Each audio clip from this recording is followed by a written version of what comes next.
morning, everybody. How are we all doing? Sam here, United People's TV, with another busy show. And I'll be honest, that's going to be something that I start the show with every single morning now for the next couple of months with, well, one more game to go.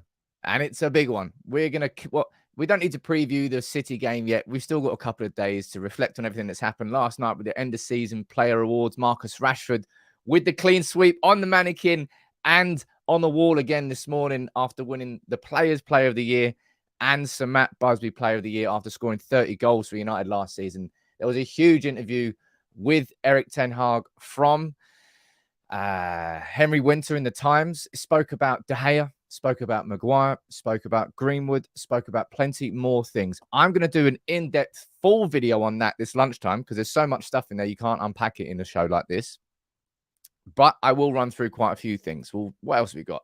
We've got the winner of the FA Cup final tickets. That's going to be announced. As soon as we hit 500 likes on the video, I'll do the draw live with you here on the show. And then somebody is going to the FA Cup final this weekend, courtesy United People's TV and Club Wembley. Big up to everybody who's down here in the comments. Look at that for a boring intro. Declan Murphy, Alex, Jay, you're there, Rotham, Raman. I want some noodles now. Mo, Linton, Carl, Robert, Julie, Michael, we've got Bully, we've got Josh, we've got Ant, Harry, Jonesy, Ines Fushi, how you doing, man? Fizz, who's on Facebook? Got OG Mario. Big up OG Mario. Isaac Bandas, Corey Mueller, Joshua, and let's get one more name there. We've got Dion Rami. Good morning to all of you. It's going to be a cracking summer, I hope anyway. Let's get new owners in first and foremost. Sam, legend, man. Join as a UPTV legend. What a hero. Joining the community. Woo! Jeez. It's a matter. I've got so many names and so many things to get through in the first couple of minutes. That's what you've got to do at the start of every single show. First things first, new podcast. New podcast episode dropped this morning at 9:30 into your feeds. If you listen on Apple, Spotify, Amazon, wherever, it's me. It's Bao, it's Matt, and it's Neil. It's a full house. We speak about the season. We ran through our player of the season, our disappointment of the season, game of the season, moment of the season. We graded the season. We previewed the FA Cup final. It's a cracking podcast. It's 4 of us this time. You, I think, would enjoy it. And if somebody can drop the link in the comments, because I forgot to put it there. But if you want to, you can use this. So this QR code here will take you to our link tree. And on there, there's links to everything, including this giveaway. There's only what was it tomorrow? It's 31 days, mate. Tomorrow's the last day you can enter the raffle. Only £1 per ticket. So in the last 3 months now, we've given away here on United People's TV. Not given away, but we've had competitions and giveaways that have included 2 tickets to the FA Cup. 2 tickets to the Newcastle United League Cup final. 2 tickets to the Brighton FA Cup semi-final. 2 tickets to the FA Cup final. A PS5, an Xbox Series X bundle, 500 quid cash, and I'm launching a new raffle as soon as this one's finished. Big up, as I keep saying, that because you've made this community what it is, that's why we can continue to do these sorts of things. So big up to everybody. You're all legends. Who's down there in the comments? Oh, wow. Whoa. What's going on here? Brett Irish and Jay. Jay, you just gifted 20 memberships, man. That is incredible. Incredible. Jay, you've been a big supporter of the channel for a long, long time, man. Much love to you. You really, really have. And Brett, you've really supported. Everybody supports it. Whether it's just dropping a like on the video, whether it's just watching and getting involved in the community comments, whether it's gifting 5, 10 memberships like Brett there, or even 20 like Jay, you all help the channel. There's going to be some changes back here. I'm going to be rejigging it for the transfer window. Somebody, I can't remember who his name was, apologies. Somebody left me a comment. It was slid into my DMs. He goes, you know what, Sam, be a good idea is if you sort of wrote down all the players that we are linked with during the transfer window. Because I know how exhausting it is to keep up with the transfer window. So I'll tell you what I'm going to do. The mannequin, I'm going to try and figure this out. Try and get the mannequin moved over there. We're going to get a whiteboard here that's going to have every single player linked that we've been linked with. We're going to try and have our own little tier list of players we're linked with, how likely they are to happen. We're going to have different columns. It's going to move across the summer. It's going to be a way for us to, on a day-by-day basis, keep on top of everything that's happening. Because it's impossible. It really is impossible. So that's what I think that'll be quite an exciting thing. What have we got going on here? Look at this suave Ten Hag. That's what I'm calling him there. Man, I would probably look all right in a tux ish. But Ten Hag repping it there. What a don. What a don. End of season awards yesterday. We're going to speak about Rashford. We're going to speak about Anthony won goal of the season for his goal against Barcelona.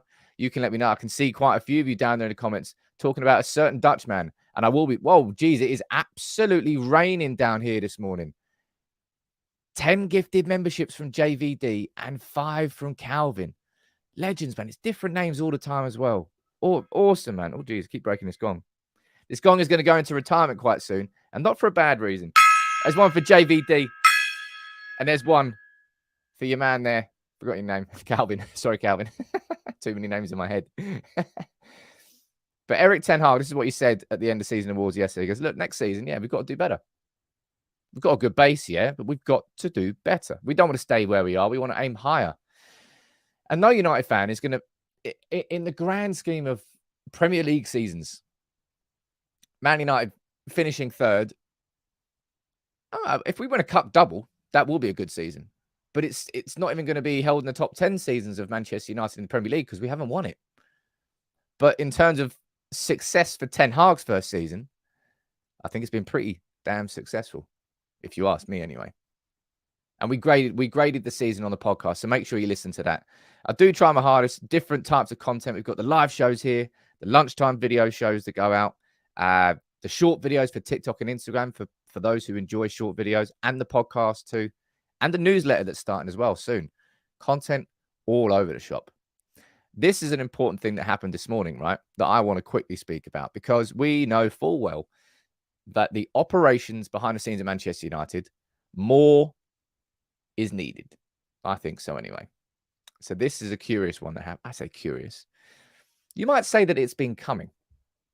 Given what's happened at Ajax over the last 18 months, it started with the Mark Overmars situation. United didn't help. We went in there, we took Erik Ten Hag, we took Mitchell van der Gaag, so their manager, their assistant manager, and I don't know what Overmars' job was per se. I don't know what his title was, in fact, but he was part of that trio. It was Overmars, it was Van der Sar, and it was Ten Hag, and all three of them worked together. Edwin van der Sar has resigned this morning. Well, he's staying on at Ajax until the 1st of August, so he's going to help the handover, but he's stepping down from his role in CEO. Now, Ijwama down there saying Van der Sar wasn't good at his job. Van der Sar wasn't good at his job. When Van der Sar arrived at Ajax 11 years ago, he was there as I think he went in as marketing director or marketing manager after getting a business master's. And from there, he worked his way up and through the club to become the CEO and oversaw one of the most dominant periods in Ajax's certainly recent history, if not all history. Champions League semi-final, Europa League final, multiple title victories, great success. Did it all come tumbling down? Yes, it did. And Van der Sar will not walk away from that scot-free. Nobody will. But it all started with that Overmars situation. But Edwin van der Sar at Manchester United at some point in the future, I always felt that it could happen. Maybe it's going to happen potentially sooner rather than later. Don't know. It's an interesting one, though. I just wanted to mention that. If there's any Ajax fans in the comments, because I know that there's quite a few Ajax fans that came across once Erik Ten Hag, well, not came across, but they were curious to see how Ten Hag got on. I might try and speak to a journalist, try and get the inside story on how Van der Sar was seen from inside the club, outside the club. I'm going to run through that. Lots of you trying to come in here. It's all down to Mark Overmars. Mark Overmars was the king. Mark Overmars, everything. Oh, I'm glad that you know it all. No, I think we need to. Oh, look, Zico, how you doing there, buddy? Legend. Nice to see you there joining as a member. Let's speak about this, though. How this has got to be one of the best photos of the year. Got to be one of the best photos of the year. Marcus Rashford there with a beaming smile on his face, holding the Player of the Year award and the the Sir Matt Busby Player of the Year award. Not only did the players vote that Marcus Rashford was the player of the season, the fans voted that Marcus Rashford was the player of the season. 30 goals to his name. And I tell you what, last couple of months, 6 or 7 games, Marcus Rashford's just sort of, I don't know. His form's massively dipped, but he's still sitting there with 30 goals this season. Where would we be this season without Marcus Rashford's goals? Well, somewhere very, very different. This is what Marcus Rashford said. He said, it's been a long time since an academy player has won this award. I feel a huge sense of pride, and I hope more academy players can go on to win this award and feel how I'm feeling. Now, in terms of the top 3 for the award, this is what the vote was. Marcus Rashford as number 1, Bruno Fernandes as number 2, and Martinez as number 3. Now, if I remember correctly, what was the vote split down here? It was really close, wasn't it? Was it like Casemiro and Martinez, like going head to head? Casemiro, I'm not laughing. It's not particularly funny. Didn't even get in the top 3. He was who I had down as my number 1. I think I'm a little bit biased because of how much I begged for a central defensive midfielder and how important I think they are to the team. But Marcus Rashford coming in and winning it, that's what I said in the podcast. It's what I've been saying all week, and it's something that we all agree with, I think. I'm not going to argue against Marcus Rashford getting the award. I wouldn't have argued against Bruno Fernandes getting the award. There were so many United players who I felt genuinely deserved the award this year that you could have had more than one, but you can't have more than one. You got to choose. And I'm delighted that it's Marcus Rashford. Like, if you compare Rashi to where he was last year, you remember that poll that came out? Let me see if I can pull. I should have thought about this earlier, actually. There's a Sky Sports poll of Man United fans. Keep or sell.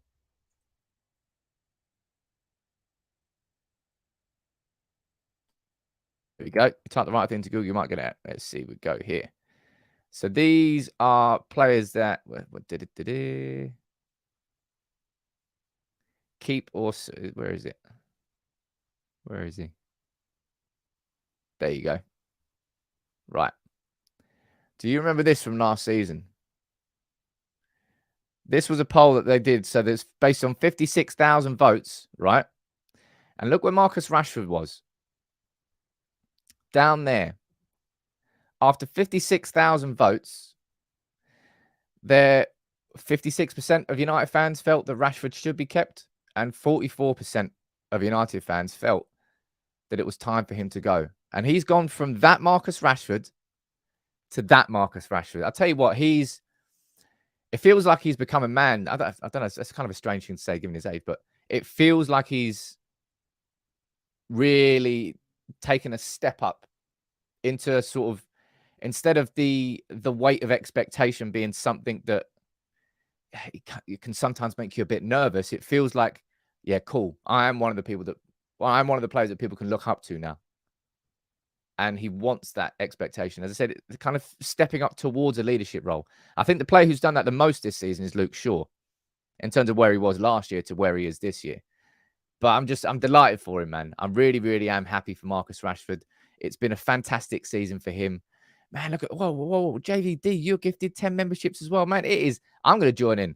Everyone's getting me excited down here. Why not? Let me see if I can shove. Yeah, there we go. Let me give Tim. Why not, eh? Let me join in. 10 gifted memberships from me for Marcus Rashford. That's what I would say. And big up to JVD, man. Legend. There's 10 from you, and you've inspired me. There's 10 from me as well. Big up to the community, man. That gong is just going to get broken at these points. Look at that. I almost want to get that photo and shove that on the wall. But big up to Stan Chow for that fantastic piece of art. And I need to update my Marcus Rashford mask because he's got braces on. I'm getting new masks, all right? I'm getting new masks. Don't worry about that. But yeah, Bruno Fernandes finished second, right? I just wanted to pull these stats up, right? There's Bruno and Varane looking suave yesterday. But look at these stats for Bruno Fernandes this season. Look at these stats. Most shot-creating actions in the whole of the Premier League.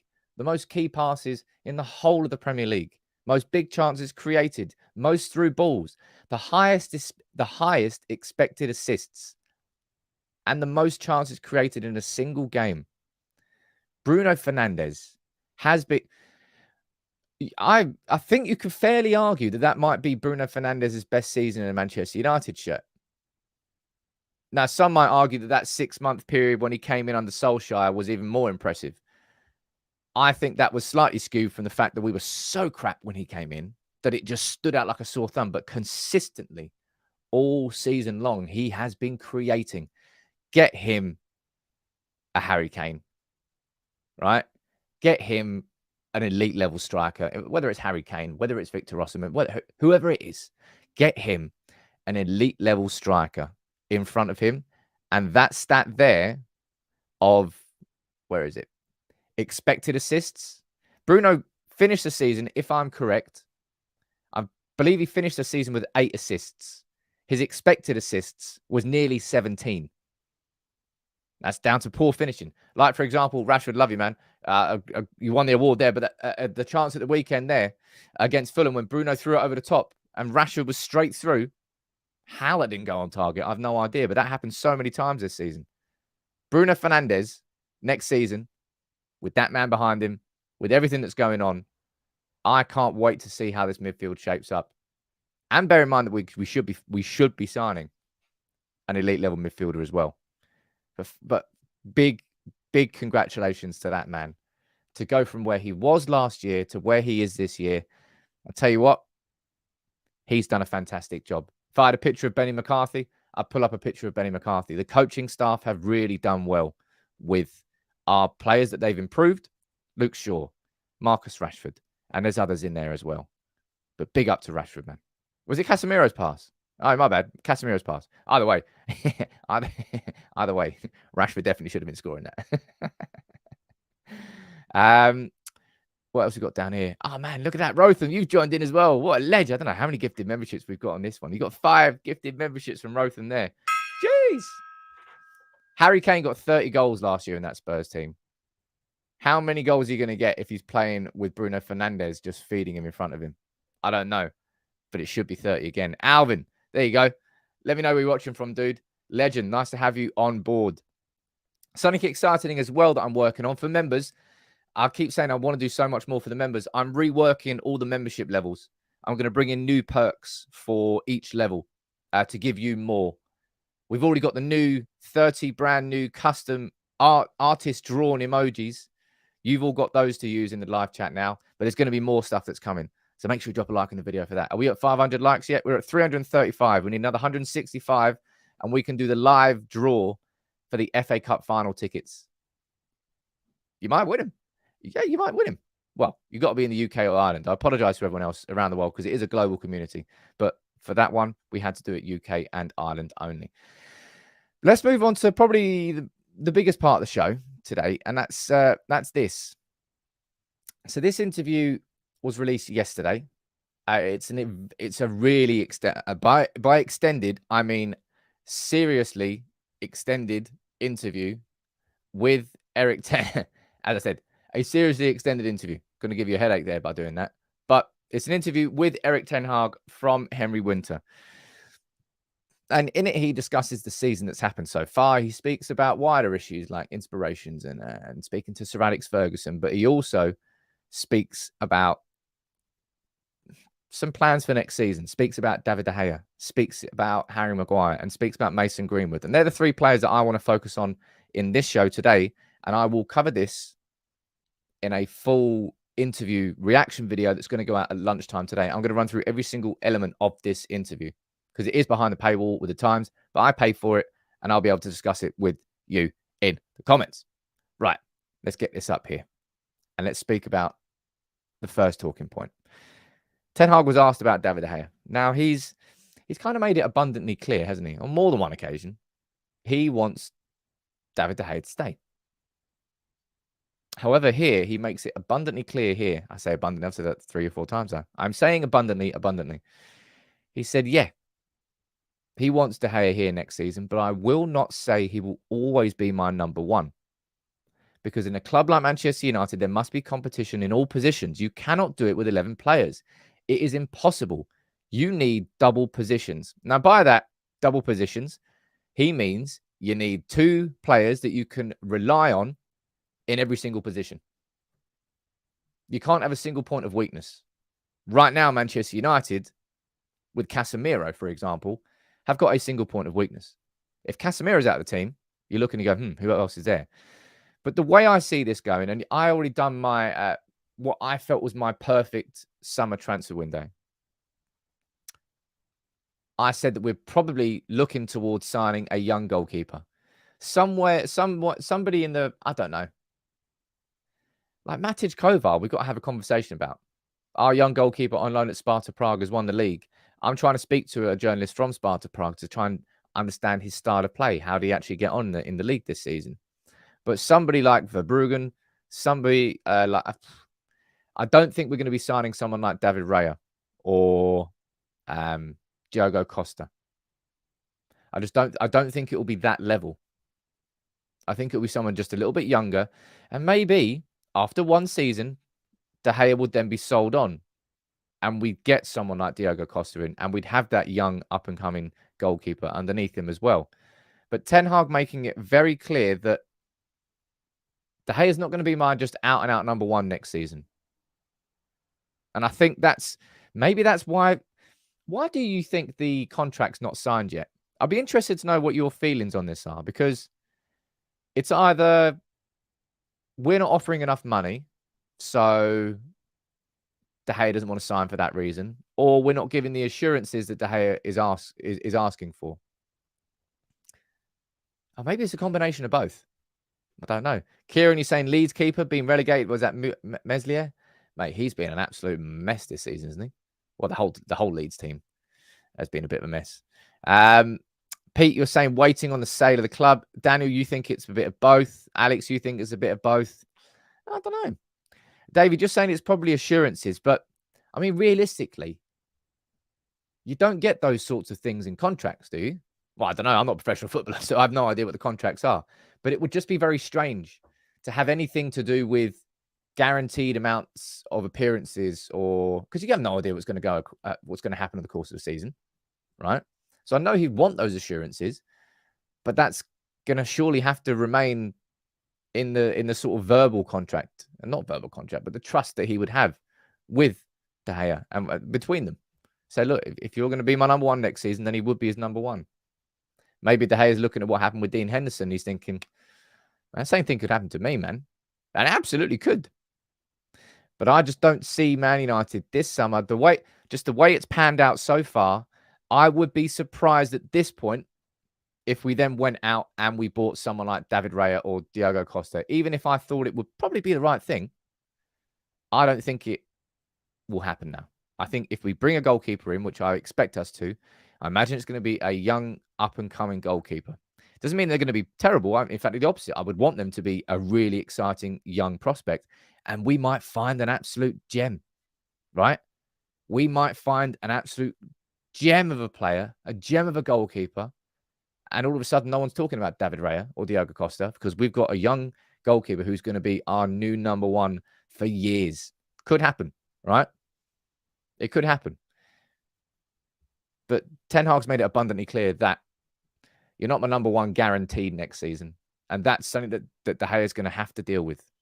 Robbie saying, given De Gea is available for free, he may be seeing what else comes out of the woodwork. Again, type this in the comments. Who? Real Madrid are absolutely sound with Courtois. Probably, you could argue Courtois is the best goalkeeper in the world. Atletico Madrid, they're still completely fine with Oblak. I don't think he's going anywhere. So that rules out the 2 Madrid clubs. And of course, he came from Atletico Madrid. So in an ideal situation, he'd probably go back to Madrid. Barcelona have got Ter Stegen. They're absolutely fine. They're not going to be signing him. Maybe Serie A.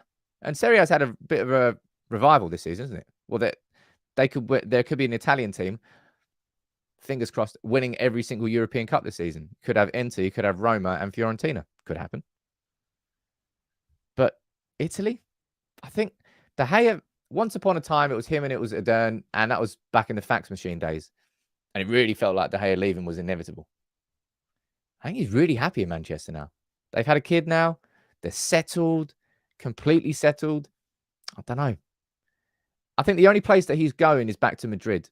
And right now, I don't think Madrid wants him. I don't think Madrid needs him. But it's whether or not he's going to be happy being in that position where he has to compete for his place. Every footballer reaches that point in their career, right? I don't think I'm wrong in saying that.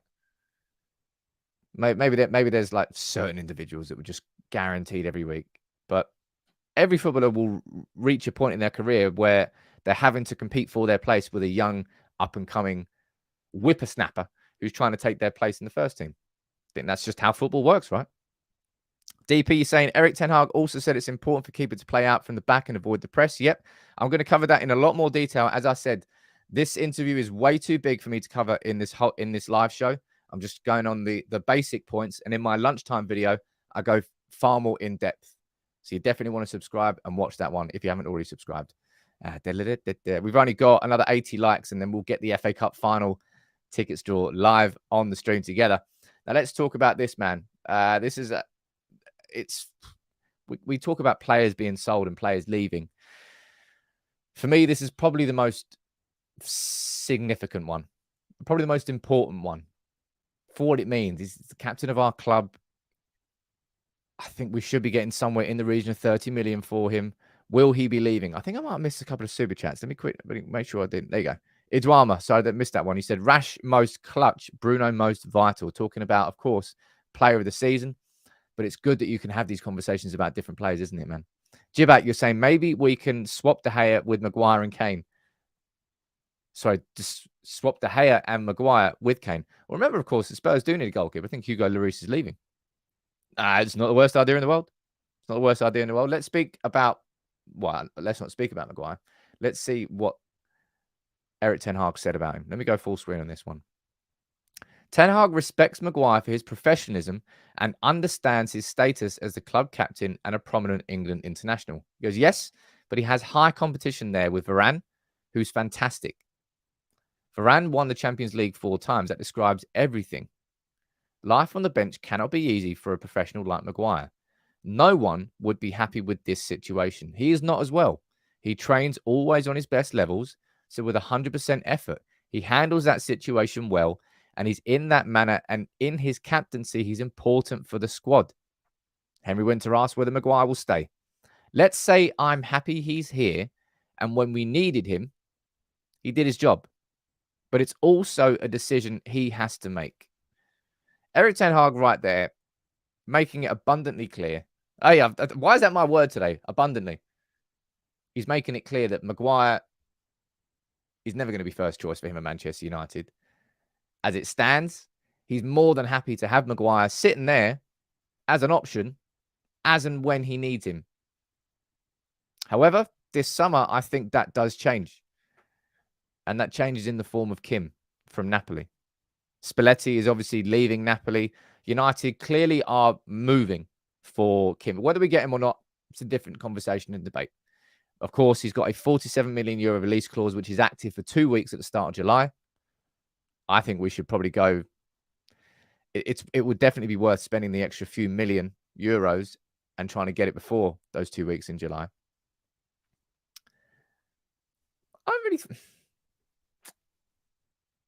Maguire's got to go, man. For his own career. Like, if there's one thing I think Maguire's pride is something I think that's kind of distanced him from United fans quite a bit, actually. You know, whenever he's, it's that lack of awareness, isn't it? That lack of awareness is one of the things that's always made me scratch my head over Harry Maguire. Remember when they came out and said, "Oh, 3 different managers have played me. I must be doing something right." And you're like, oh, can you not see your level of performance right now? Either he couldn't see it or he didn't want to see it. And both of those things were an issue. He's got to go. For his own sake, he has to go. I asked this in the podcast yesterday with the lads. I'll be interested to know what you say in the comments. what Premier League team do you think would be a good fit for Maguire? Because Maguire is a Premier League level footballer. I don't think he's a Manchester United Premier League level footballer, but I think he can go somewhere in the Premier League, and I think he could have a decent career. You remember when Johnny Evans left? That was when we had, that was when PK left as well, because we had Vidic and Rio, and nobody was getting in front of them. Johnny Evans went on to have a stellar career elsewhere. Just because he couldn't get into the first team at United, that's a bit different now. I probably would say Johnny Evans was a better defender than Harry Maguire was for Manchester United. Let me see what you're saying down here. Maguire can go to Napoli, says Andreas. Little swapsy. That'll do. Tyron, you're saying West Ham. Jonathan, you're saying Burnley. A few lads said Burnley yesterday. West Ham has been mentioned a few times. Newcastle or Chelsea. Don't think he fits either. I think Newcastle are pretty happy with their centre-backs, and I think they're probably going to go out and maybe even get another one. Lots of you mentioning West Ham. I think that was mentioned on the podcast a few times yesterday. I could see that happening. I don't know why. Just West Ham seems to fit. Everton was mentioned a few times. Burnley was mentioned a couple of times. Don't know. I don't think that Maguire will be short of Premier League clubs that want to sign him. They might not be the Premier League clubs that he wants to sign, but that's what I mean about his pride. He's got to realise that he's not, or just maybe not realise, or maybe it is realise, accept, have whatever you want to call it. What's better than sitting on the bench at Manchester United and being a laughingstock, joining a smaller Premier League club and playing every single week and working your way back up, building your reputation again? For his own sake, he needs to leave. Because Ten Hag, he said, yeah, I'm happy to have him there, but he's going to be on the bench. Don't think he's happy with it. In fact, he's not happy with it. He's got to go for his own career. Good. Maguire should be leaving. Absolutely should be leaving. And I do not think I don't think we struggle to sell Harry Maguire, right? However, moving on from Harry Maguire to a different player. And I've spoken about Mason Greenwood in separate videos where I've taken the comments off. I remember doing one live show, and it was really, really difficult to do that live show. And I probably won't be looking at the comments too much when I speak about this. But Erik Ten Hag was speaking about Greenwood. He was asked about Greenwood. And he said, look, he showed in the past he's capable of scoring goals, but it's not my decision as to whether he returns. Now, my gut feeling on this whole Mason Greenwood situation, right, is the longer it goes on, the longer it has gone on, the more likely I think Manchester United will feel like they can reintegrate him into the squad somehow. Simon Stone from the BBC said that Manchester United are going to turn to sort the Mason Greenwood situation out after the FA Cup final. My instinct on that would be, what are you waiting for? Why is that taking? Why do we need to wait until the FA Cup final? And something that I would disagree with here, with Erik, saying it's not his decision as to whether or not he returns. I think Erik's lying there. It's absolutely his decision. If Erik Ten Hag turns around and says, I don't want Mason Greenwood in my squad, then Mason Greenwood will not play for Manchester United again. If Erik Ten Hag turns around and says, right, okay, yeah, I can try and bring him back in, then Mason Greenwood will get maybe, it's not guaranteed, Mason Greenwood could get another opportunity. I don't want to see Mason Greenwood play for Manchester United ever again, and I don't think the conversation should be entertained. End of discussion. And that's an opinion that is set, firm. You can have yours if you want. I'm not here to open a debate because I'm not debating it. I don't want to see him kick a ball for our club again. And I think Ten Hag does have an influence on that decision in the same way that he has an influence on Ronaldo and any other decision, right? Let's see how... All we can do is sit here and wait. This is just an update from Erik in that interview with Henry Winter. And I don't really need to speak about it too much more, right? Let's move on from the Mason Greenwood situation. And let's discuss what we've got coming up here. We've got 492 likes. Well, look at that. Let's move on from there and let's go on to this, right? Because this is a big one. This is going to be the live draw for the FA Cup final tickets. Now, this really is the biggest and best giveaway we've done so far here on United People's TV. We can pull this bad boy up.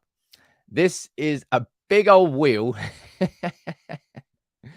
A big old wheel with the name of everybody who has entered the draw. There's so many names on this list that this wheel doesn't spin properly. It like crashes and lags, but it does choose the winner properly. So what we're going to be doing is doing this draw live and direct. And I will tell you before we do the draw, okay? Whoever wins, you're going to be contacted today, and you're going to have 24 hours to confirm and respond. If we don't hear back from you, I'm going to be redoing this draw at the same time tomorrow, okay? So let's find out. Good luck to every single person who entered. I'm so glad that we can do a giveaway of this size, and I hope you win. Well, there's only going to be one person that does win. Uh-oh.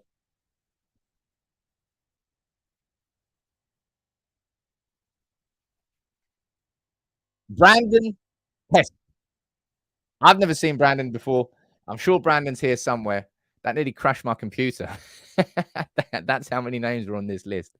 But Brandon, congratulations to you, sir. You have won a pair of Club Wembley tickets. Now, I am going to be emailing this man. I'm going to email Brandon. 24 hours you've got, Brandon, to get in touch with me. And if you don't get in touch with me, I'm going to redo that draw live on the show again tomorrow. All right. So congratulations there. And you're saying who? Mate, you make it sound like the only people who watch this show are the people that join in on this live show.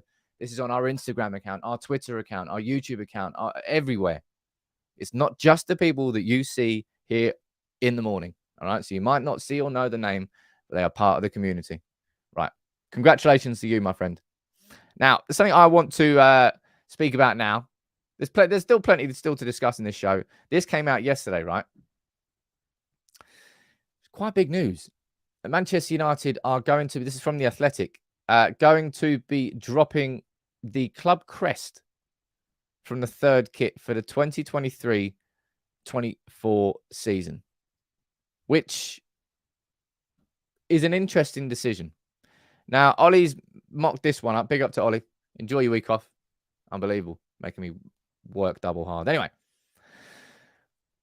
what do you think about the kit? Oh, there he is. See? You say he's not here, and he's right there. Big up to you, my friend. How you doing, man? Congratulations to you. It looks like we have got a winner there. Well, man, we'll reach out to you, and we'll make sure that you're UK-based, everything, and we'll get the tickets sorted. But congratulations to you. The FA Cup final. 2 tickets to the game of the season. What a ledge. What do you think about this? My immediate reaction is it feels... Was that a fake account? Oh, is that Or? Mate, I hate you. What? Why do you do these things? Why do you do these things? What's the point? Somebody ban Or. Don't ban Or, but somebody ban him. Arsehole. I can't notice the spanner. I can't see the spanner because of the way I'm looking at it. It just looks like a normal member. I got absolutely jibbed. Absolutely. All he does is just sit here and tries to get me, and he got me. It's a fair play, actually. Yeah, you got me. I have to give you congratulations there. Nick, what are you saying, sir? We need 2 strikers. Thank you very much for super chat, dude. We need 2 strikers. Everyone forgets Kane gets injured every year. Nick, man. I'll do this again. Harry Kane, injury records. Harry Kane injury history.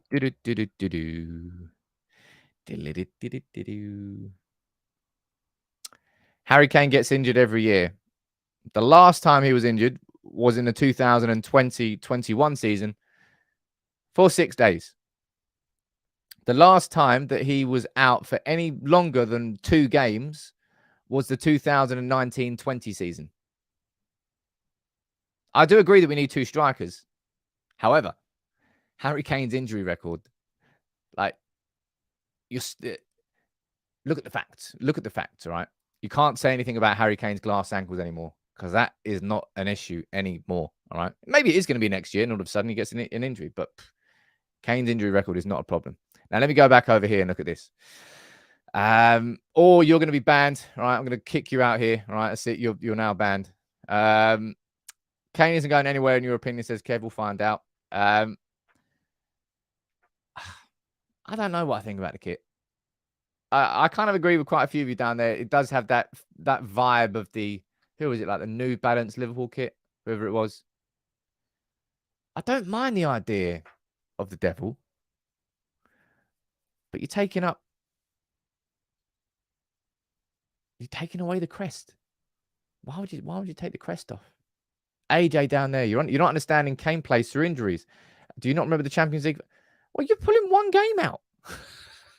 Yeah, Kane was an idiot there. Kane definitely shouldn't have played in that final against Liverpool. Jeez, people. If you're trying to say that a reason not to sign Kane is because he tried to play through an injury in the Champions League final 3 or 4 years ago, you really are stretching. You are clutching at straws. I don't really ever get too excited or too offended by kits, if I'm being totally honest. And that's just a personal choice. Like, we go over here, we can look at this one as well, right? Saying that, I might undermine myself here. This has been released as well. This is coming out still in the concept stage, but basically promotional pictures were leaked yesterday from an American, I think it's from the official website actually. That's not black and white, that's dark green. Well, actually, I think that is black and white, but it's supposed to be dark green. But that's the style of the away kit. This one is a bit weird. This one's a bit weird. Let me see what you're saying about here and saying about the crest, right? Don't like it without the crest. Why did they bother? Maybe a publicity stunt. I don't know what you're trying to be there with a publicity stunt.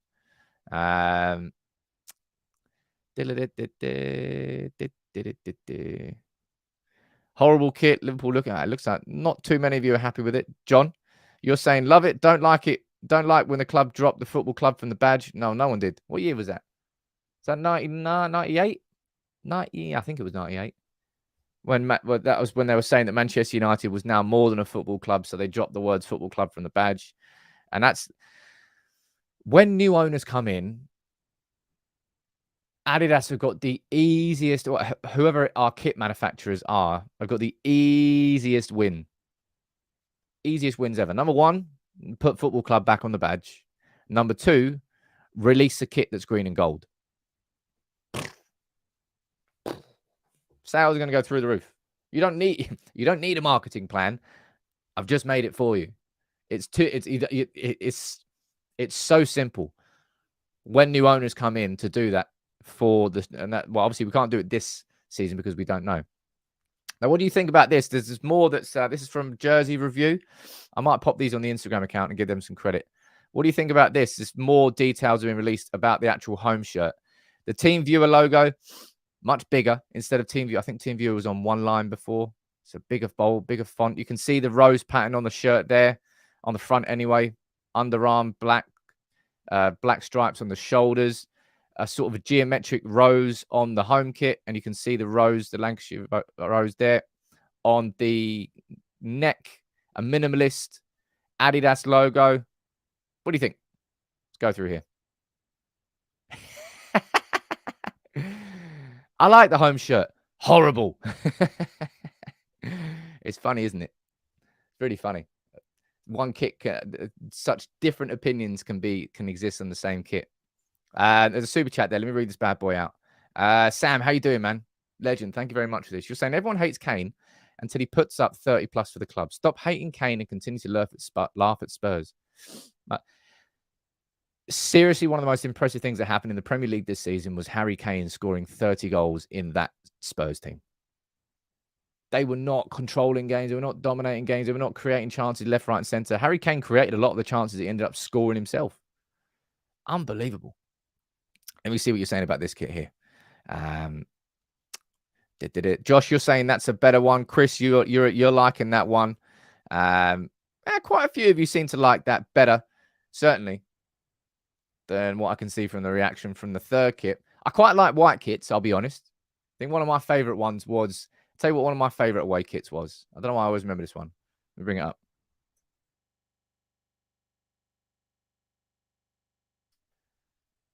$10 for guessing what the year was, right?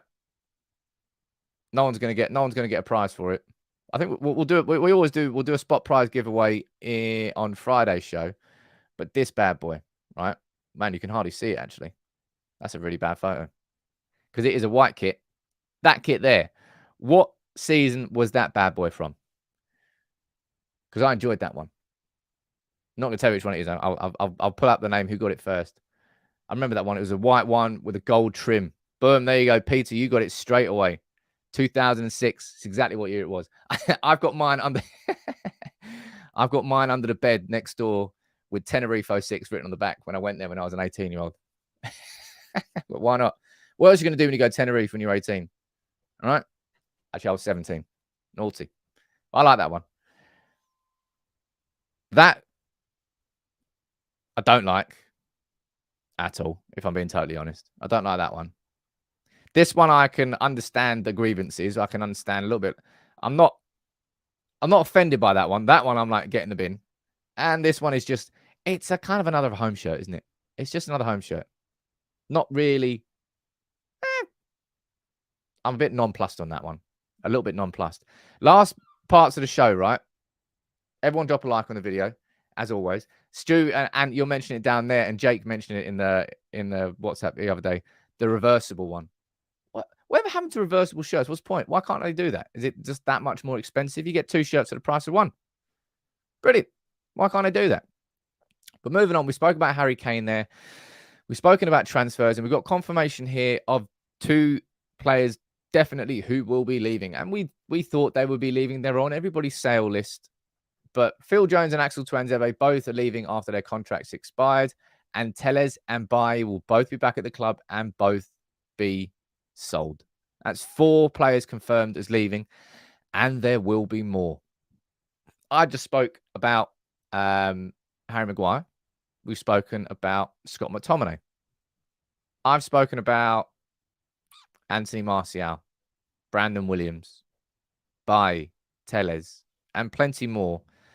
This summer's going to be, you know how every year we go, oh, we need to get rid of the deadwood. We need to be ruthless. We need to do this. We need to do that.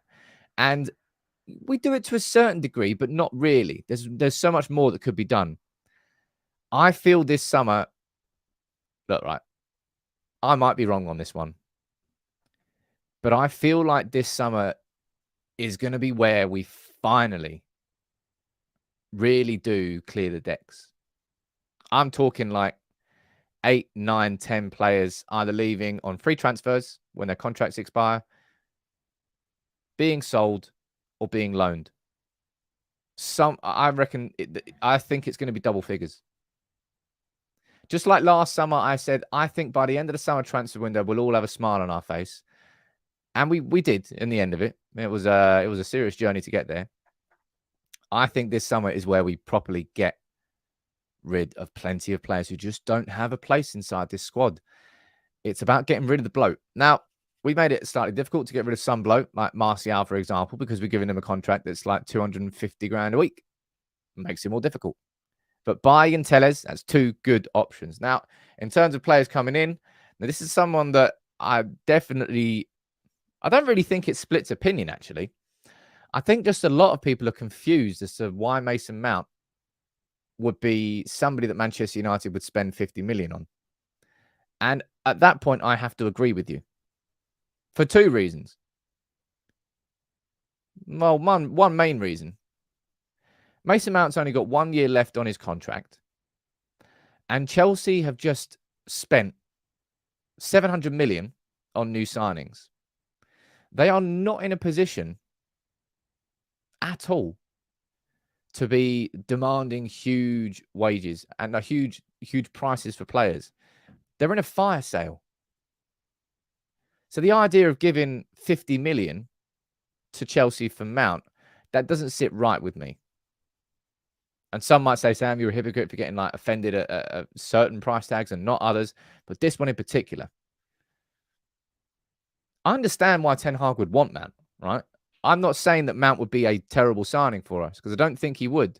I think if you look at how we're going, I think we're changing tactics somewhat for next season.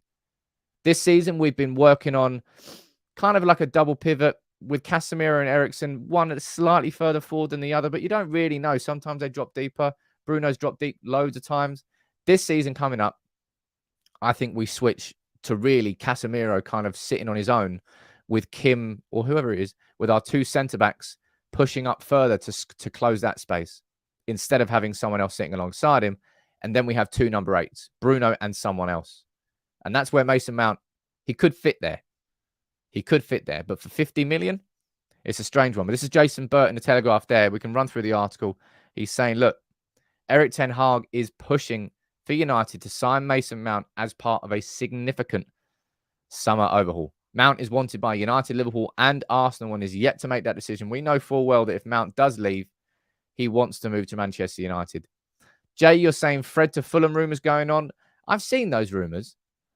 That one I would find curious, if I'm being completely honest, because I think in the same way I can understand the logic of Mason Mount coming in and playing in a system where there are two number 8s, that is exactly the system that would suit Fred as well.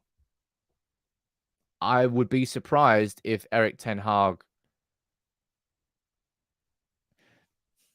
it depends what we do, but Fred will be quite far down the list of players I think Ten Hag will be shifting from this squad first.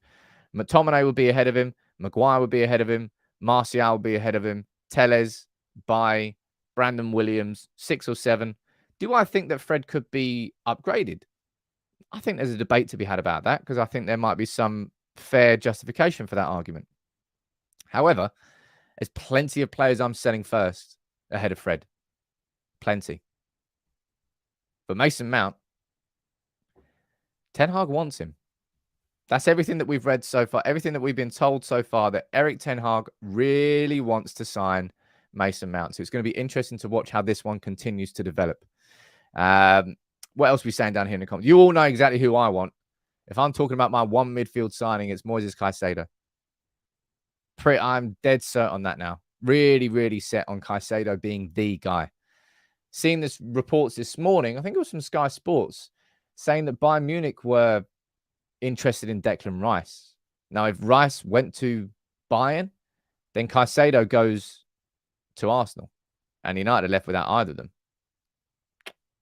Lawsy, you're saying, do you think Van der Beek is staying?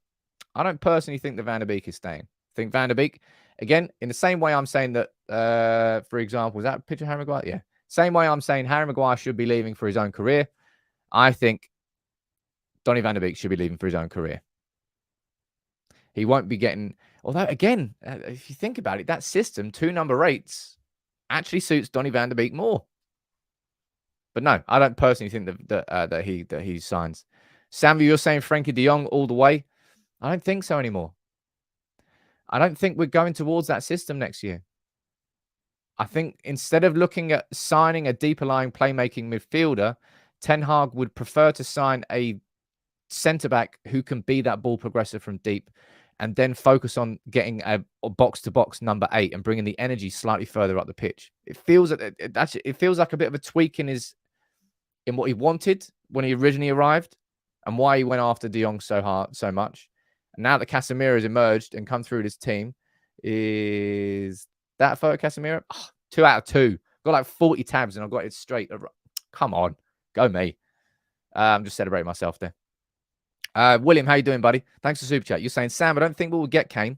As Levy has said, he won't take less than 100 mil, so surely might as well go for Osimhen. Dude, I don't know who affords Osimhen this summer. But ain't no way that we're paying 150 million euros. I don't think anybody's paying that. 100. Don't think the issue with Kane is a price. I think the issue with Kane is whether or not Levy will sell to a Premier League club. He would love to sell to Real Madrid or love to sell to Bayern Munich. Ideally, he wouldn't sell to Manchester United, as far as he's concerned anyway. Ben, you're saying Sabitzer should be signed instead of Rabiot.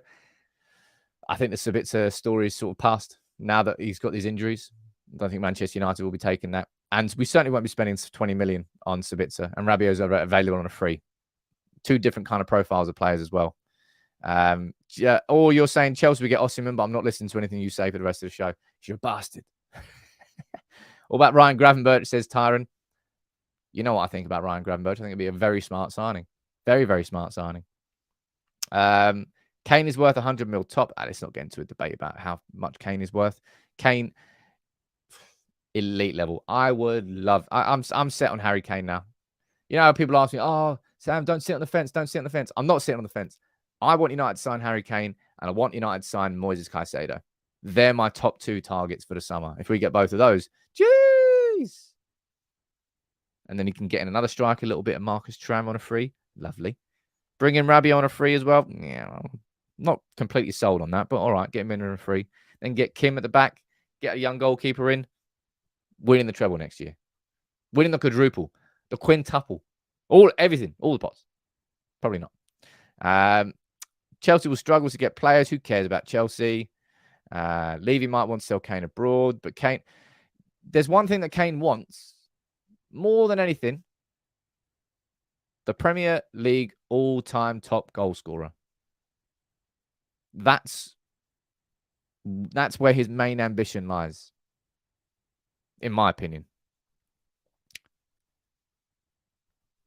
And I don't think he'll want to go abroad, but it depends on how much influence he can have on his own career. And I suppose he can have plenty of influence.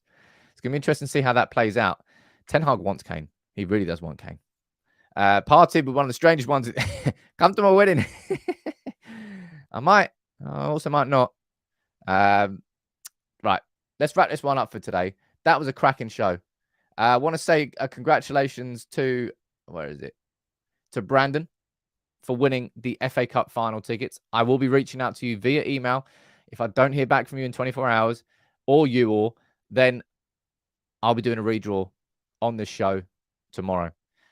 That was a big show. My video at lunchtime today is going to be going through this interview with Erik ten Hag in full depth, because it's a long extended interview and there's lots more to discuss.